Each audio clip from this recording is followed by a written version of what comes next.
Alors, en ce qui concerne les mineurs en détention et la contagion, c'est vrai qu'on a un privilège, si je peux dire, et heureusement, c'est que les mineurs détenus le sont dans des conditions, enfin, dans des conditions qui respectent leur isolement. Je veux dire, les mineurs ne sont pas doublés dans les cellules, hein, chaque mineur est seul dans une cellule, et ils ne sont pas mélangés avec les majeurs. Et bien entendu qu'il y a des lieux de détention où il y a surtout dans les quartiers mineurs, pas dans les EPM, parce que les EPM sont complètement à l'extérieur, sont complètement autonomes. Il y a des lieux où il peut y avoir c'est moins imperméable, hein, mais ça n'a rien à voir avec la problématique chez les majeurs. Et les mineurs sont quand même sous l'œil d'adultes, qu'ils soient de l'administration pénitentiaire ou qu'ils soient de la protection judiciaire de la jeunesse. Donc, je pense que je n'exclurais pas ce risque, parce que ce serait irresponsable de ma part. Enfin, je veux dire, mais il est largement amoindri par rapport à ce qu'a pu vous dire Isabelle Gors, parce que justement, nous sommes dans les conditions, enfin, il y a une interdiction de mélanger les majeurs et les mineurs, avec quelques exceptions près dans l'intérêt des très jeunes majeurs pour les questions de formation et d'enseignement. Hein, et il y a une présence humaine beaucoup plus importante. Donc la présence éducative est extrêmement renforcée, vient apporter un autre regard. Et dans nos établissements éducatifs également, je veux dire les petites structures où ce qui se joue entre les jeunes ou entre les jeunes et les adultes est perceptible. Donc je pense que c'est pas, s'il y avait une influence négative, ce serait de l'ordre de l'exception ou du dysfonctionnement plutôt, que ça échappe aux adultes présents. Voilà. Le risque plus important, c'est le passage à la majorité. Effectivement, parce que ces jeunes qui sont parfois très suivis, un jeune qui est détenu à 18 ans et qui à 18 ans passe au quartier majeur, il passe à un autre régime qui peut où il peut chercher à se faire protéger, à chercher une tutelle qui jusqu'à présent était une tutelle officielle, si j'ose dire, institutionnelle. Et là, le risque d'une influence négative n'est peut-être pas à négliger. Alors, en ce qui concerne, pour répondre rapidement sur des projets citoyens, des projets civiques, je veux dire, la protection judiciaire de la jeunesse, sa manière de faire, elle doit faire avec des outils qui lui permettent de passer ces messages aux jeunes. Et on sait que on le fait à travers des projets au long cours.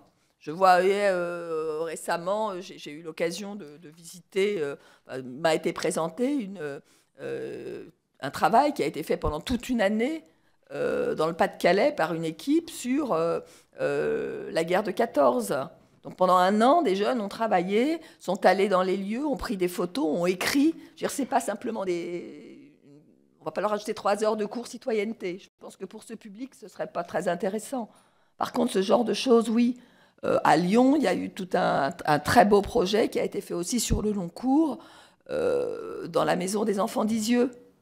Et j'ai pu parler avec les adolescents des quartiers périphériques de Lyon qui ont participé à cette rencontre avec des témoins et dans des lieux d'histoire. Et ce n'était pas une visite où on vous emmène et vous allez voir ce que vous allez voir, non. Parce que c'est des jeunes qu'il faut prendre par la main, il faut que ça ait du sens. Donc, bien entendu, que ça fait partie de nos... Ce sont les gènes de la protection judiciaire de la jeunesse. Donc, il faut qu'on y travaille encore plus, qu'on s'améliore. Alors, on a aussi une recherche-action actuellement avec la DAP, qui vous en a peut-être parlé, sur les mineurs incarcérés, justement sur ces questions-là, hein, pour avoir une autre vision. Voilà. Très bien, Monsieur Habib. Oui, merci, Monsieur le Président.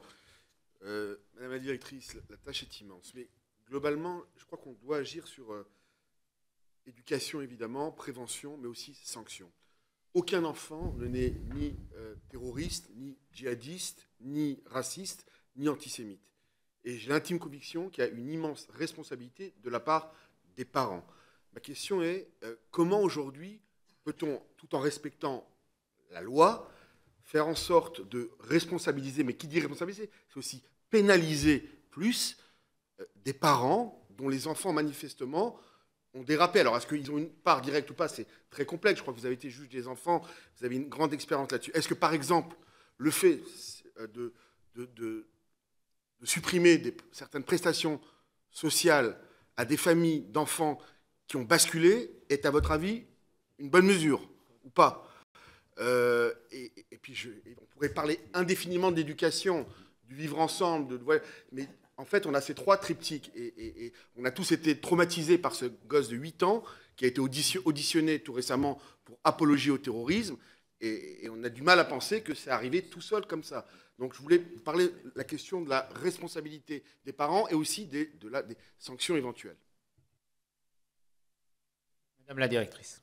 Oui, vous avez rappelé que j'ai été magistrat, donc j'ai un grand souci d'individualiser les réponses et de savoir qu'il y a derrière une même situation, eh bien, il y a des réalités très différentes et il y a la nécessité de pouvoir utiliser la sanction quand elle s'impose et des mesures plutôt préventives ou de soutien quand elles sont nécessaires. Et derrière une attitude parentale, on peut trouver la même chose. Il y a certains parents relèvent de la sanction, c'est parce qu'ils commettent une infraction pénale et que ce n'est pas en tant que parents, c'est en tant qu'adultes qu'ils commettent une infraction. Pour la majorité des jeunes dans ces situations, notre rôle, c'est de nous appuyer sur les parents si on veut avoir un rôle efficace. Et c'est surtout, face à un jeune en révolte contre la société, humilier son parent, ça peut être un moyen exactement de faire le contraire de ce qu'on souhaite faire. Je pense que les professionnels, que ce soit les magistrats, que ce soit les professionnels de la PJJ ou du social, doivent, dans la mesure du possible, faire alliance avec les parents pour les mettre en situation d'exercer leur responsabilité parentale et eux et de s'appuyer sur leur capacité à dire non et à sanctionner leur enfant. Ça, c'est heureusement la majorité des cas et c'est ce qui marche. L'humiliation du parent, ça peut laisser une trace à jamais et faire d'un jeune susciter des envies de vengeance. Mais il est des cas où, et notre code pénal est adapté par rapport à ça, il est des cas où les parents sont dans des comportements déviants, pénalement qualifiables, et là, ils doivent être poursuivis. Mais c'est heureusement très rare. Hein, voilà. Sur les prestations sociales, je pense que je ne suis pas favorable à ce principe-là. Hein, quand les allocations familiales, elles ne sont pas faites pour les parents, elles sont faites pour les enfants. Hein, et le but, c'est donc si elles ne sont pas utilisées dans ce sens-là, que la justice intervienne pour contraindre les parents à ce que... il y a une mesure de tutelle aux prestations familiales qui existe, enfin qui ne s'appelle plus comme ça, mais bon, qui a cet objectif-là, c'est-à-dire d'utiliser ces allocations pour éduquer les parents à mieux s'occuper de leur enfant. Oui. Par contre, le systématisme d'une suppression, c'est qu'à travers la sanction des parents, c'est en fait les enfants qu'on sanctionne. Donc, de ce fait-là, ça ne me paraît pas une bonne chose.